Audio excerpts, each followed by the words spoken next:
બધા ટકા લોકોમાં ઘેર શ્રીફળ મૂકેલું હોય છે, કુળદેવીના નામનું, કળશમાં કે માતાજીના મઢમાં.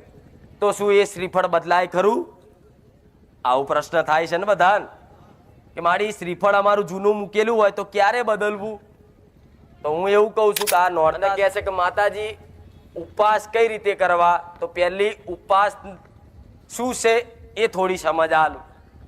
કદાચ સમજ હશે જ, કંઈક હોશિયાર દીકરાઓ છે કે જ્ઞાનવાળા છે જેને સમજ પહેલેથી છે, પણ છતાંય તે મારું જ્ઞાન આલું તમને ગળે ઉતરે એવું કે ઉપવાસ એટલે શું.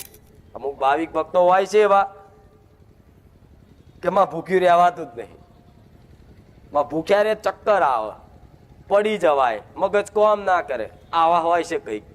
જેમ કે અત્યારે સુધી ખા જ કર્યું હોય નરું, એક દાડો ભૂખ્યો ના રહે, જેવું પેટ ખાલી થયું નહીં તરત કંઈક ખાધું નહીં તો એના માટે થોડું કાઠું પડે.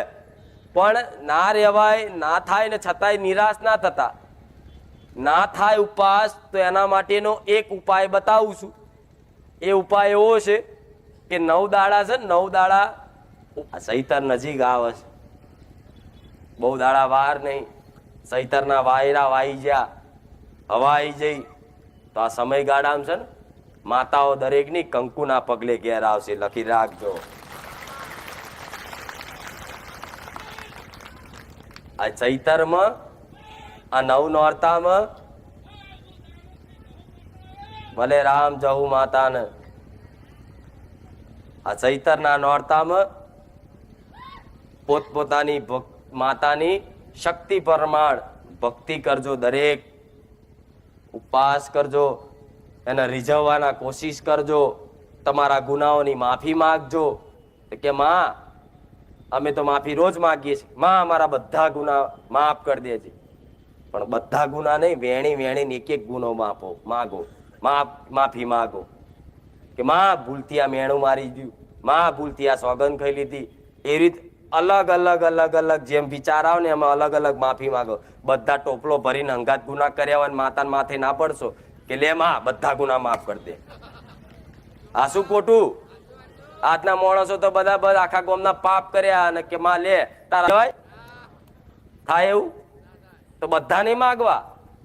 માં અમને સમજ છે ને એટલું અમે તને માફી માગીશ, બીજું જોણે અજોણેમાં ભૂલ ચૂક થઈ હોય ને તો માફ કરજે. પણ આ નોરતામાં તારા ઉપવાસ કરીશું, તારા ઉપવાસ કરી અને આખા વર્ષ જે તે ગુના થયા છે અમારા વડવાઓના માં માફ કરજે. સ્પેશિયલ એના નોમથી ઉપવાસ કરીશું, અમારે બીજું કશું જોતું? બીજું બધું તો જોતું જ હોય પણ એ સાઈડમાં રાખો. બધાને જોતું જ હોય, એમને તો માતા કોઈ સાંભળે પણ એ મળશે જ, ઓટોમેટિક મળશે. પણ એને સાઈડમાં રાખી, અરજી સાઈડમાં રાખી અને તમારા કરેલા ગુનાની માફી પેટે ઉપવાસ કરવાના છે.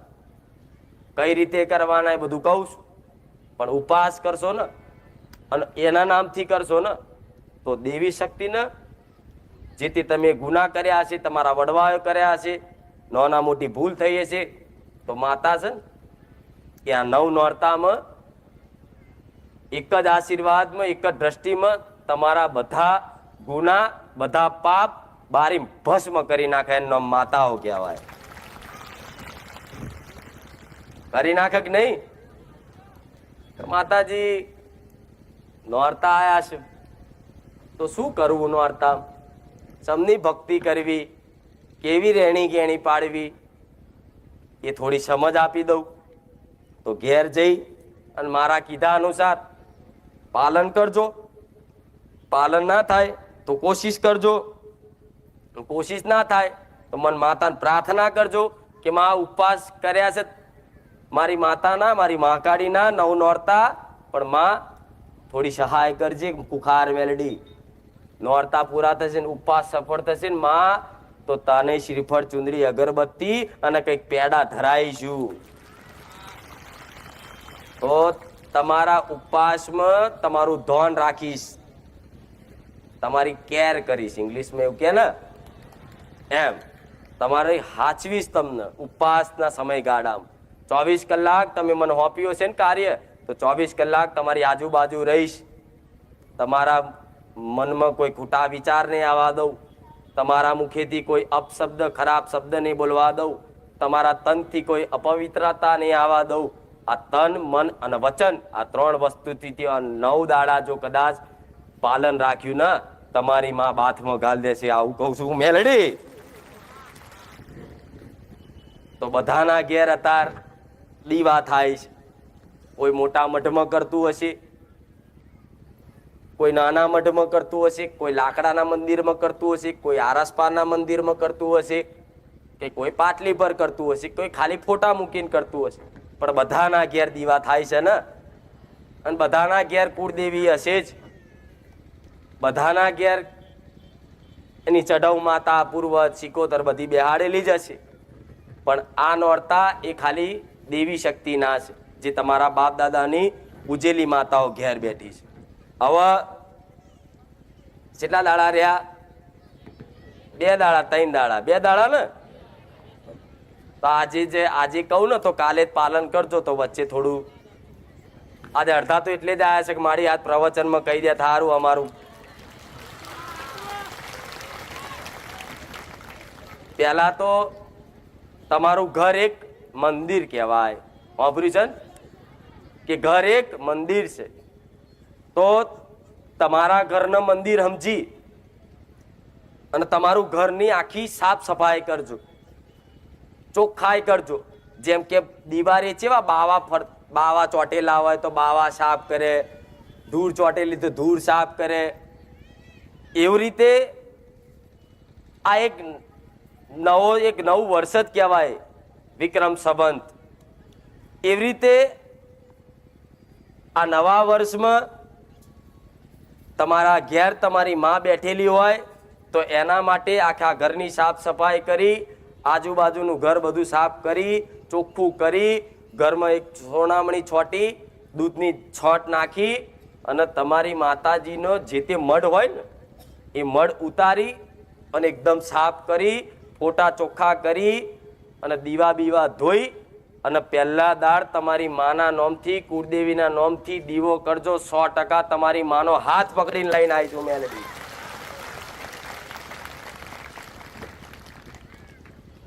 પહેલા તો ઘર ચોખ્ખું કરજો.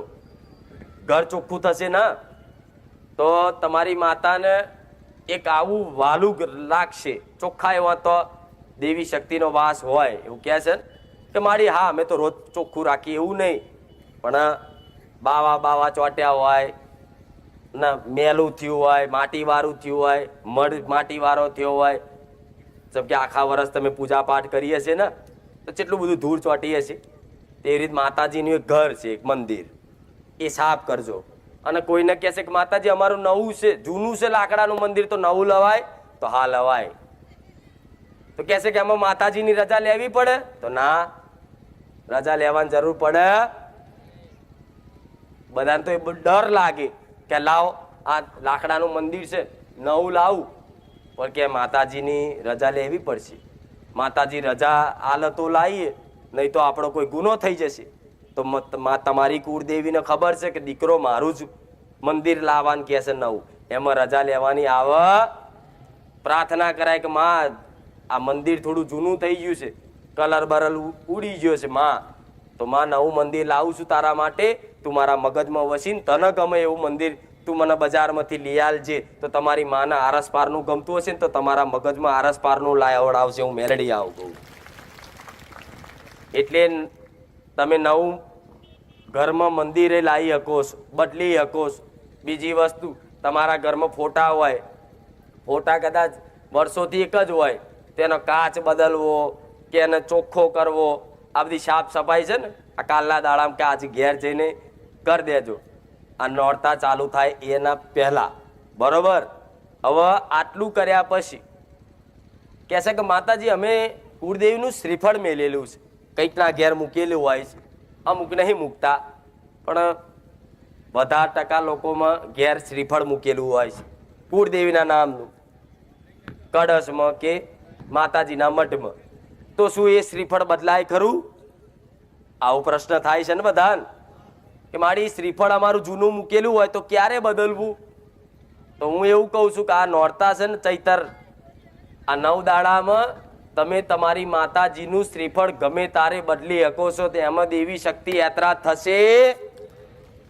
એટલે કોક ભુવા એવું શીખવાડે કે ના આપણે તો આસોની આઠમે બદલાય છે, તો તમારું મન એવું કહેતું હોય ને કે શ્રીફળ જૂનું થઈ ગયું છે, મારે બદલવું છે, તો તમારી કુળદેવીને પ્રાર્થના કરી અને જે જૂનું શ્રીફળ હોય એને લઈ અને નવા શ્રીફળની લાલ કપડામાં એક નારાછડી બાંધી અને કળશમાં મૂકી ચાલના કરી અને 9 દાડા કે ચૈતરનો આખો મહિનો તમને જે યોગ્ય લાગે એ પ્રમાણે એની ભક્તિ કરશો ને શ્રીફળની, તે શ્રીફળમાં જ તમારી માઇન્ડ બેહી જશે. લખી રાખજો, મેરડી આવું કહું. શ્રીફળમાં જ તમારી માઇન્ડ બેહી જશે. લખી રાખજો, મેરડી આવું કહું. કેટલાના ઘેર શ્રીફળ મેલેલા જોજો, કેટલા બધા. તો તમે બદલી શકો છો. કદાચ કોઈએ આસોની આઠમના આસોના નોરતામાં કદાચ બદલ્યું હોય તો ચાલે, પણ તમને એવો વિચાર આવતો હોય કે મારે શ્રીફળ બદલવું તો બદલી શકાય. તો કે આ જૂના શ્રીફળનું શું કરવું? એવું થાય ને, પધરાઈ દેવું કે કોઈ પીપળે મૂકવું કે શું કરવું? તો જૂનું શ્રીફળ તમારી માતાજીનું ઘેર મૂકેલું હોય અને નવું શ્રીફળ મૂકો ને એ ટાઈમે તમારી માતાને પ્રાર્થના કરી કે માં શ્રીફળમાંથી તું આ શ્રીફળમાં આવી જા, અને જે જૂનું શ્રીફળ હોય ને એને ફોલી અને એનો જ પ્રસાદ કરીને એને વધેરી દેવાનું. હું મેલડી આવું કહું છું. એટલે તમને પધરાવાનો કોઈ દોષ લાગે? પધરાવો તો કદાચ દેવી શક્તિ યાત્રા જ થાય. કોઈ પણ દેવી શક્તિનું શ્રીફળ પધરાવાય, પણ આપણે જૂનું હોય એને ફોલી દઈએ અને પછી એને તે વધેરી કે એમાં સ્વીકાર કરજે, આ તારું તને આલું. ભલે અંદરથી કદાચ નારિયેળ ના નીકળે, હું કહી ગયું હોય ને તોય ચાલશે, સ્વીકાર કરી લે છે. બરોબર. હવે શ્રીફળ મૂક્યા પછી તમારી જે પૂજા વિધિ હોય, મને બહુ વધારે નહીં કહેવું, તમે એટલા બધા ડફોર નહીં કે પૂજા કેમની કરવી એ ખબર ના પડે. 5 ચાલા કરવા, સાથીઓ દોરવો, ચોખા ઘઉંથી એના વધામણા કરવા, એ બધી તમને સમજ છે એટલે એ બધું નહીં કહું, પણ સીધી વાત કહી દઉં. એ કળશ મૂકો ને તારે તમારી માતાજીનો ભલે આખું વર્ષ તમે અખંડ દીવો ના કરતા હોય, આખું વર્ષ તમે 2 ટાઈમ દીવા કરતા હોય, પણ આ 9 દાડા તમારી કુળદેવીનો અખંડ દીવો 100% રાખજો ને રાખજો. આ મારો હુકમ છે.